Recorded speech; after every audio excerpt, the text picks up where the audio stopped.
Alors, bienvenue Claire à cette émission Femmes et Entrepreneurs. Donc, rien qu'à vous regarder déjà, bon, c'est peut-être pas la peine de faire l'interview. On regarde et puis on voit, elle est souriante, elle a le regard brillant, elle donne envie. Alors, je vous laisse vous présenter. Bon, moi, Claire Peradotto, je suis gérante de la société Peradotto Publicité. Peradotto Publicité, c'est quoi ? D'abord, c'est une société de signalétique intérieur-extérieur. C'est-à-dire, on s'occupe de tout ce qui est stand, impression numérique grand format, enseigne, sérigraphie, pose et logistique dans toute la France. Alors, comme exemple, là, on vient de faire au Grand Palais, on vient de faire la dernière expo des jouets et des hommes, on vient de faire toute la signalétique. On travaille avec des gros groupes internationaux sur lesquels on leur fait toute la signalétique intérieure-extérieure. En fait, on fait tout ce qui touche à l'identité visuelle et on a en France un des plus grands parcs machines en France. Alors, on va me dire encore une entreprise familiale. Bah oui, il s'avère que dans ce pays, il y a beaucoup d'entreprises familiales. Souvent, les PME, ça se transmet soit aux enfants, soit des garçons, soit des filles. Mais bon, moi, c'est les filles que j'interviewe aujourd'hui. Donc voilà. Alors, expliquez-nous justement. C'est quelque chose que vous aviez prévu de reprendre cette entreprise ou Au départ, pas forcément. Au départ, c'est quelque chose. Moi, j'ai fait mes études à Paris. J'étais dans le marketing, dans la publicité. J'ai travaillé en agence de publicité et je pensais créer ma propre agence de publicité. Et à un moment, mon père, à un certain moment, lui, il a créé sa société en 1963. Il faisait les décors de cinéma, c'est-à-dire que tous les mercredis, il partait, il faisait le mercredi, sortait les films au Gaumont, il faisait les affiches de cinéma. Donc, il avait un côté manuel où il était au départ peintre en lettres. Et petit à petit, le métier a évolué. Et il m'a dit un jour, écoute, tu es dans la publicité, je pense m'agrandir si tu me rejoins. Si tu ne me rejoins pas, j'arrête. Donc, j'ai dit, effectivement, c'était une opportunité, je dirais. Puis je prendrais... c'est quelque part, c'était c'est un challenge. Puis c'est intéressant aussi le cinéma. Ça touchait exactement ce que j'aimais, ce que je faisais, parce que j'étais dans le marketing et la publicité. C'était un petit peu différent. C'est vrai que de reprendre une entreprise, il faut d'abord se prouver à soi-même qu'on n'en a pas besoin quelque part. Il faut travailler, il ne faut pas arriver tout simplement. Il faut avoir fait ses propres armes, prouver, je veux dire, qu'on peut faire quelque chose par soi-même. C'est surtout pas par rapport aux autres, parce que les autres, dans tout, il ne faut pas faire attention aux autres. Il faut faire attention à soi-même. Tout passe en fait par soi-même. Et avant tout, c'est de se prouver à soi-même qu'on n'a pas besoin que demain, si je n'avais pas eu l'entreprise familiale à reprendre, eh ben, j'aurais fait autre chose. J'aurais monté ma propre société à côté. Donc, ce n'était pas un problème, mais c'était tout simplement par rapport à moi. Et vous n'avez jamais regretté? Je ne suis pas du style à regarder en arrière. Voilà, c'est exactement ça. Je regarde devant, je me projette et je vis l'instant présent. Du passé, il faut en tirer des conséquences. Ça, j'en tire toujours des conclusions parce que des échecs, on en a. Mais de se dire les échecs, moi, j'oublie tout.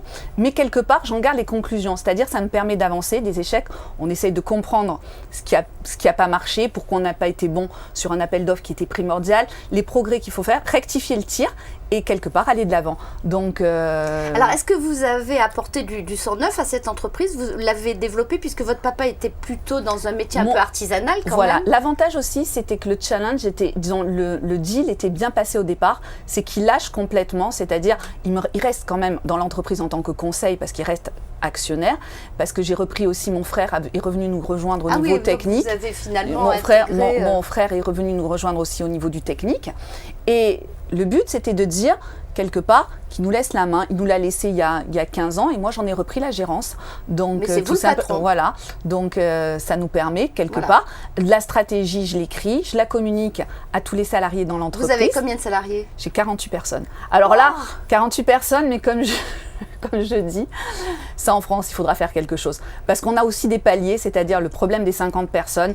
Ça, il faudra peut-être aussi, je passe le message quand même, dans mon entreprise, tout se passe bien. Au niveau social, j'ai aucun problème. Et vous voulez surtout pas passer le cap des 50 avec ce qui va vous tomber. C'est un petit peu le problème de se dire, qu'est-ce qui m'attend derrière? Si je passe les 50, donc on se retrouve. C'est la fin de la paix sociale. Pas forcément, il ne faut pas non plus avoir ça. Mais ça nous reste, je veux dire, c'est dommage qu'on se retrouve en France avec des paliers où tu te dis, si je passe le cap, je vais avoir des problèmes. Et ça, c'est pas normal. C'est pas normal parce que l'esprit d'entreprendre, c'est un esprit où les gens doivent se sentir bien dans l'entreprise, tout le monde doit se sentir bien, épanoui. Il faut pas avoir des gens où on a l'impression que ça va bloquer le système au lieu de le faire avancer. Il y a ceux qui restent à 9, il y a ceux qui restent à 48. C'est vrai que on peut le comprendre parce mais à un que certain moment, part, attention. Si je dois le passer, je le passerai. Je dis simplement, c'est dommage quand on regarde en Allemagne, dans des pays voisins, je veux dire, où l'entreprise intermédiaire progresse. Et nous, on voit qu'il y a les grosses entreprises du CAC 40 qui sont de très belles entreprises. On a de très belles PME. Et le problème, c'est que l'entreprise intermédiaire ne voit pas le jour. Pourquoi ? Parce que les entreprises du CAC 40, je pense qu'il y a des choses à faire. J'ai entendu parler du pacte PME où des grandes entreprises aideraient, se tourneraient un petit peu vers les petites entreprises. Et je pense que ça serait une des démarches les plus importantes à faire en France. C'est peut-être d'avoir des mentorings au niveau des grosses boîtes, d'écouter aussi la voix des PME parce que nous, peut-être, on a l'innovation, on a l'enthousiasme. On a aussi peut-être, quand on entend parler des patrons du CAC 40, que je viens d'entendre au MEDEF, aux universités d'été, ils ont besoin un peu de dynamisme aussi, un peu de punch et d'optimisme. Voilà, donc alors moi, en tout cas, je crois que là, vous avez trouvé votre fer de lance. Là, on a bien besoin de personnes comme vous pour faire passer les messages. C'est d'ailleurs un peu ce que vous faites, puisque vous avez, en plus de votre entreprise, donc, même, vous avez bien développé, qui est une belle entreprise, bravo. Bon, vous êtes mère de famille aussi. Et puis, voilà, alors vous avez créé un club d'entrepreneurs ? Exactement, c'est-à-dire qu'il y a un réseau qui m'a interpellée à Paris, qui s'appelle le club des entrepreneurs d'avenir. Les entrepreneurs d'avenir, toutes les entreprises qui sont dans le développement durable se sont retrouvées à l'Assemblée Générale, on était plus de 300. Et j'ai repris au niveau local l'antenne des entrepreneurs d'avenir dans la région, que j'ai mis parce que c'était au sein de l'UPE 06. L'UPE 06, c'est quoi ? C'est le MEDEF et la CGPME. Donc, au lieu d'être tout seul entrepreneur, je l'ai mis au sein de l'organisation de l'UPE 06, où je suis vice-présidente de la commission développement durable. Sur ce, il fallait se réunir, donc j'ai réuni une trentaine, quarantaine de personnes, d'entreprises qui œuvrent dans le développement durable, et on s'est réunis, on s'est dit, qu'est-ce qu'on va faire ? On est dans le développement durable, quel est l'objectif ? L'objectif, c'était de communiquer aux autres entreprises ce qu'était le développement durable. Donc, on a travaillé pendant 1 an et au bout d'1 an, notre petit bébé au niveau du club, on a sorti l'éventail du développement durable. Alors je vais le montrer comme ça. Donc, voilà. Alors, d'abord, il faut commencer par le verso. Avec « Êtes-vous un entrepreneur d'avenir ?» On se projette dans l'avenir. C'est-à-dire les gens qui sont dans le développement durable se projettent vers le futur. Semez les graines du développement durable et faites fructifier votre entreprise. Pour moi, quand on voit le contexte actuel, ce qui se passe dans le monde, que ça soit au niveau des problèmes, je veux dire, du climat, des tsunamis qu'on a pu voir, actuellement les problèmes financiers, le développement de nos entreprises en Europe ne passera que par le développement durable et l'innovation. Donc les PME, si on veut progresser, si on veut grandir, il faut qu'on passe dans le développement durable. Alors on tourne l'éventail et là, on voit les différents axes.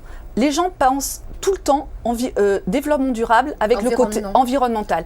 Et c'est pour expliquer que le développement durable, ce n'est pas que le côté environnemental. C'est aussi une gouvernance, c'est-à-dire qu'il faut avoir des valeurs, un engagement, écrire sa stratégie, avoir une vision sur le long terme. Il faut aussi voir le côté économique, que faire du développement durable, c'est créateur de richesse. Donc, on parle de pérennité. Donc, c'est des mots-clés. Sociétal, il faut que nos entreprises, elles s'intègrent dans une vie sociétale, comme vous le faites. Également, le côté social, avec l'épanouissement des salariés, les compétences, la formation. Alors, cet éventail, il n'a pas de prétention. C'est simplement d'interpeller les autres entreprises en leur disant impliquez-vous. On sème des petites graines, en fait. La symbolique, c'est de dire, c'est vrai que ça ne pousse pas tout de suite. Il faut mettre de l'amour, il faut mettre c'est pas quelque chose comme ça. Mais quelque part, demain, si on est dans le développement durable, on se projettera dans l'avenir. Bah écoutez, vous êtes une sacrée ambassadrice du développement durable, donc si avec ça...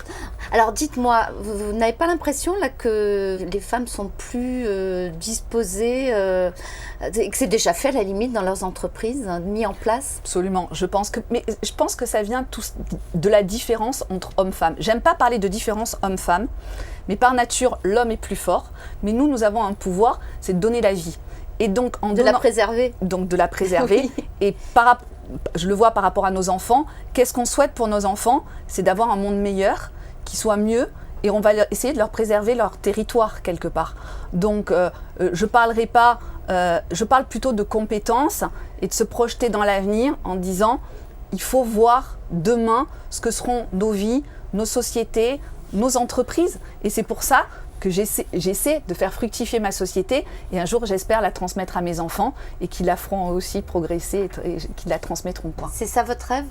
Ah, mon rêve, oui, c'est la pérennité, c'est le long terme, c'est d'être... On m'a proposé de me racheter, il y a des gros groupes qui sont venus me racheter. Comme je dis, je préfère être un petit chez moi qu'un grand chez les autres, et de pouvoir accomplir quelque part mon rêve, quoi. C'est de projeter ma société, d'avoir des vraies valeurs, de les transmettre, et de faire quelque chose, quelque part à mon petit niveau, de beau, quoi, d'être en accord avec moi-même et d'être en accord avec peut-être le monde, quoi.